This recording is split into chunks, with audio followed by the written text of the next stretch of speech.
Right now, we are here with a singer from Birmingham, a singer-songwriter, shall I say, from Birmingham. Her name is PhePhe. How you doing? Hi. I'm feeling good. How are you? I am good. Welcome to WCR FM. Thank you for having me. I did say in last week's show that we would be getting you into the studio, and it has been a bit of a awkward one, hasn't it? Making our diary sync. You're busy people. That's it. And yes, you're a mother as well. Yes. So we've definitely had to work around that schedule. One of the best jobs in the world, shall I say? Yeah, most beautiful job, and I'm grateful that you can work around because that's how it's gotta be. There you go. So basically, Fee, how old are you? Me, I'm 27. 27, and you've been doing the music for how long now? 9 years. Yeah. Okay. Seriously, I'd say about 4. Okay. And where'd you grow up? Where are you from? So I'm from a place called King's Heath Okay. in Birmingham, hippie land. Okay. Moseley Villages. Right. Well, Yeah. I've actually never been to King's Heath, so I wouldn't have known It's near Moseley Village, so. Okay. Very nice. And is that sort of where you've done most of your growing up? Where was your school? What would you say? The schools, all around South Birmingham. But I grew up in a big family. Okay. A musical family. Everyone does music. Right. So tell me a bit more about your family then. So I've got 6 siblings. Yeah. We all do music, whether it's writing. Yeah. My brother makes beats, also does all my house of videos, does all the covers for my CDs. Mad. And we grew up basically living at festivals. Okay. My mum and dad are avid music listeners. We've been to Glastonbury year after year, WOMAD, Really? Shambhala, all the festivals. We've been to all of them. And I've never been to a festival. Oh, you know? The closest I've got to a festival is Simmer Down. No. Oh, we're gonna have to go Shambhala. I need to bring your kids. Yes. They'll love it. Yeah, okay. That's one of the most highlights of my childhood is going to festivals and just being free and seeing all these different. This is why I love so much different music because you had no choice. It's playing in it. And have you had the luxury of playing at a festival yet? Not yet.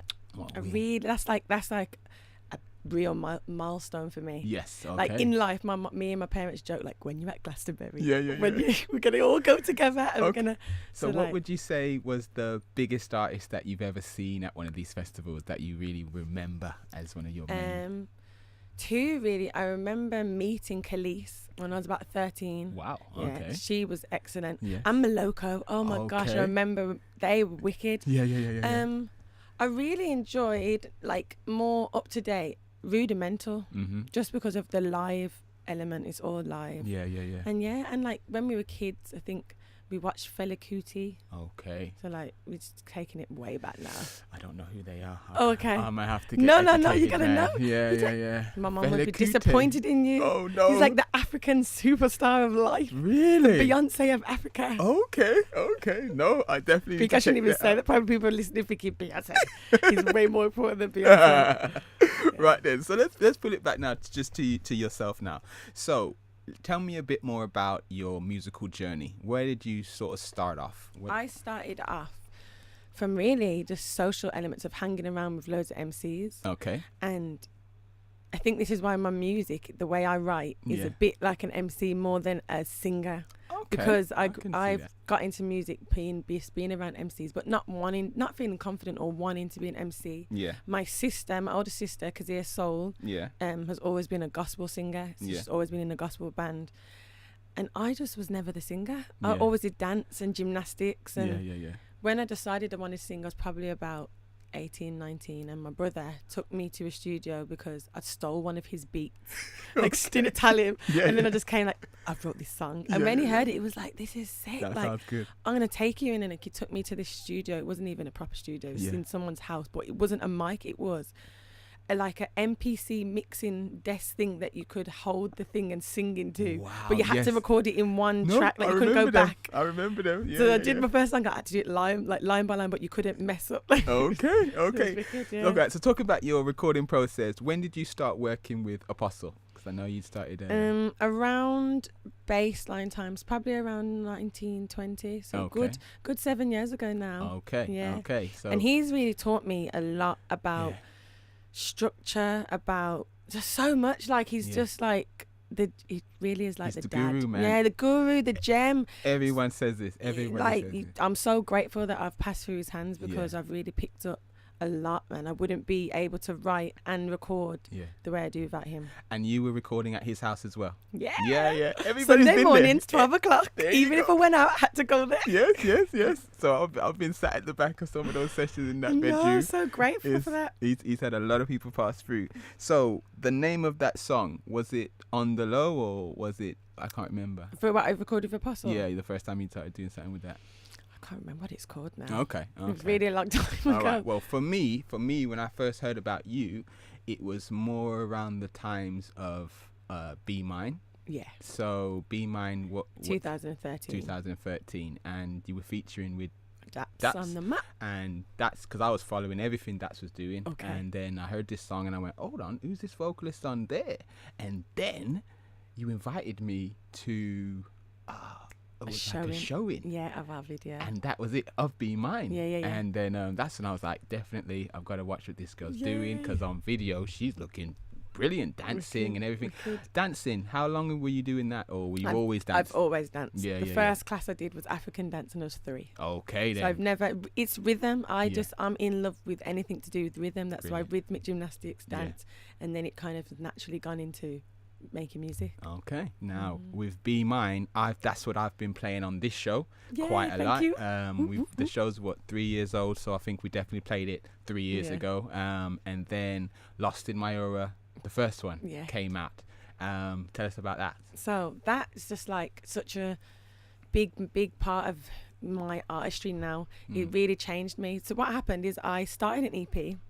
Then I ended up writing this song with Daps, and then went to Apostle, like, we're scrapping the EP, we're starting again. He's like, what? I'm like, no, we're just going to keep one song from the old EP and we're going to start all again. Wow. And it was such a really like powerful move, because the EP got done so fast. Well, not literally finished, but the writing and recording. Because I was on a roll, like I just fell in love with songwriting again. And that CD for me is just shows like the confidence that I was at that level. Okay. And it just did so well. Like the Be Mine video was the first ever video I'd ever done. Did that with Danny Alexander. Yes, big time cameraman he is. And such a great experience to work with him, who knows what he's doing, knew what was going on, and for me to show like, oh, this is actually how you do it. Then the next video I did was You Make My Heart Go. I remember that one. CS visuals, and I really was like, I'm really a stickler for like what I want in my videos, and you can tell. I want them to portray what the song, and it's not even that like a storyboard of what the song's about, but just a visual feeling for how the song feels to me. And that song did so well. Like I put it out on SBTV, and Phil Taggart of BBC Radio 1 played it. Like phoned me and was like, I've just watched this video, I don't know who you are, can you send me the song? No way. And I was like, he's like, I want to play it on my show. And I didn't know, I like embarrassing, didn't even know who he was.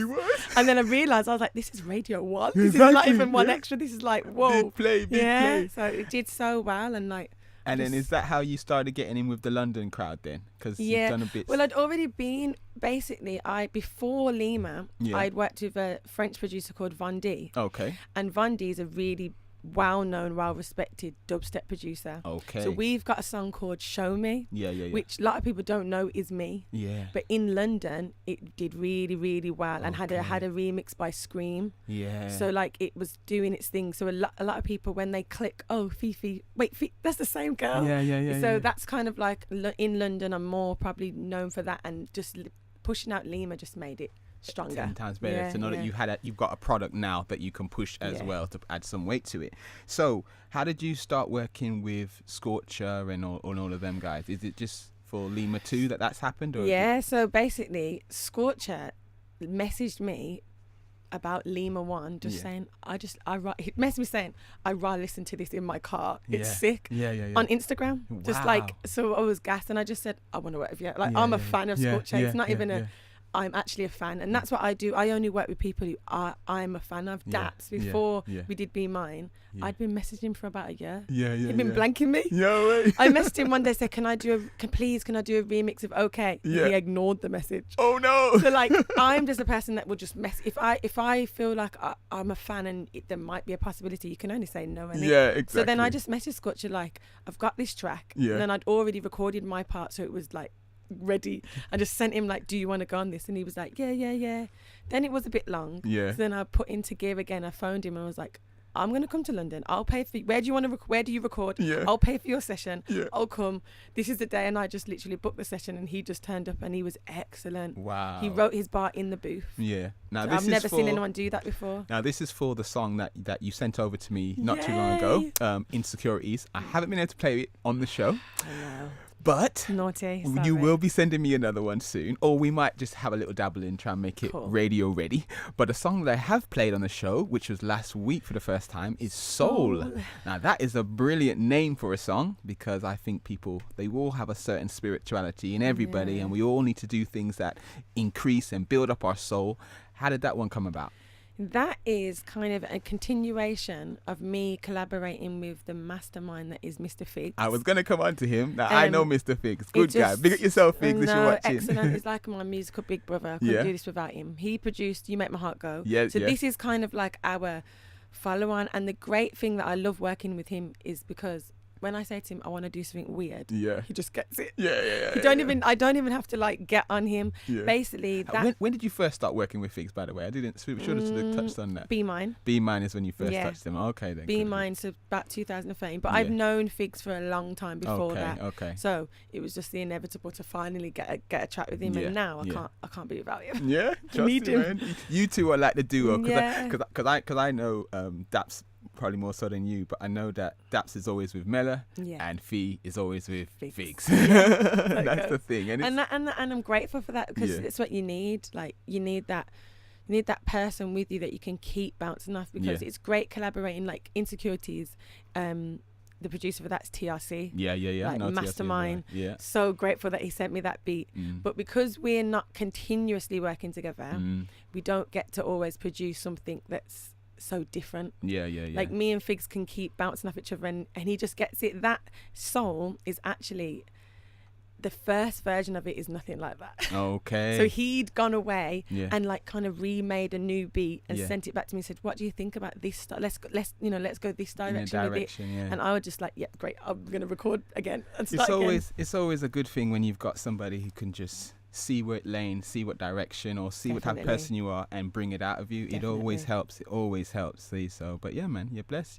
I'm definitely blessed. All right then. So, what have you got coming up? What have you got that you really want to tell everybody about? I want to tell everyone, please make sure you go and listen to the 2 new tracks that are out. That's Insecurities featuring Scorcher, and that's Soul. They're on everything, Spotify. Wicked. iPlayer, whatever it's called. Yeah. It's on everything. Yeah. And that they're both singles taken from the new EP that's coming, which is LIMA2, which I'm so excited. I have to say, I'm rubbish. Apostle jumped on me about this. I keep saying Llama. And it's Lima. It's because it stands for Lost in My Aura. I know, but American, we always mess up on words. We say words differently, and that's what I sometimes have to blame it on. But yeah, I'm so excited. I can't wait to share that with people. It's been finished for a little while, but I've just been in business mode rather than artistry mode on how we're gonna let this piece of music be out to as much people as we can. Yes. How we're gonna get it out to as much people as we can, and how we're gonna,